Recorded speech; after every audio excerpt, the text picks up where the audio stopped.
I didn't want to talk about this. No part of me wants to talk about this, but we have to.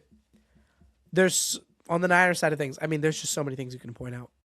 There was no time for Brock. The offensive line just completely fell apart, as expected, when your interior offensive line is Spencer Burford, Jake Brendel, and Pooney versus Byron Murphy, DeMarcus Lawrence, Leonard Williams.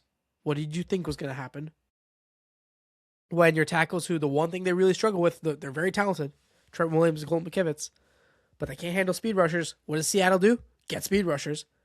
Uchenna Nwosu, Boye Mafe. Yeah, that'll do it. And what do you know? Both of them turned in pretty subpar games, especially Colton McKivitz, who had probably his worst game of the entire year. So no time for Brock. He had pressure on 50% of his dropbacks, and Seattle blitzed at a 10% rate, which would be the highest pressure rate for any team this season and would be the lowest blitz rate of any team per season. So, yeah, there's no run game. McCaffrey only got things going in the pass game, as has been the standard all year. He got injured for a time in this game, and Jayton just went down with a plantar fasciitis injury. I thought that was something that older people got. I didn't know it could happen to a 22-year-old tight end.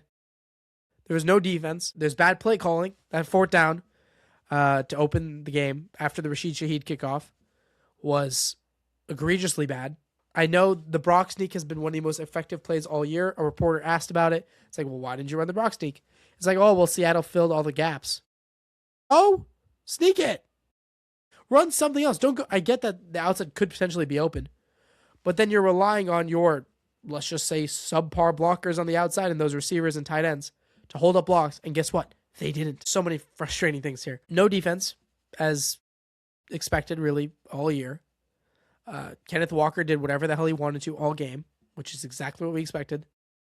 And yeah, just god-awful receiver play too, because Ricky Pearsall played through injury, which, if you know, one of the biggest pet peeves I have on this channel, I've been talking about it for quite some time, especially with the Lamar Jackson injuries and situation in the regular season. I hate it so much when there are types of football players where they can go. Some guys, like you saw with Josh Allen, has 5 different injuries, and it doesn't matter. They can still go. They can push. And there are other guys that just cannot play when they're banged up. And I don't think that's a good or bad thing either way. I don't think that's necessarily a flaw. I just think that's part of your play style. And we know with Ricky that if he is not healthy, he does not play well. And what do? They throw him out there. And he is clearly injured, and he does nothing. Puts up a goose egg. Can't get open at all.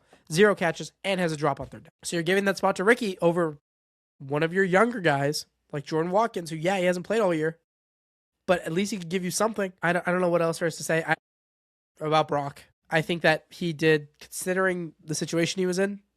That first half he had was genuinely one of the better first halves I've seen him play in his entire career. He was so good in that first half. I think that he didn't, because of how bad the score was, he did not get enough credit for that Hail Mary throw, where it was 60 yards. Seattle rushed nobody, so he had time to unleash it, but it was 60 yards, and it was a freaking rope.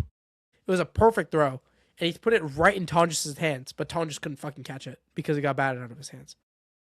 So, I mean, Purdy in that first half was pretty sensational. Had an absurd play to Jake Tonjes, where if we'd somehow won that game, that would have been something that got highlighted a lot.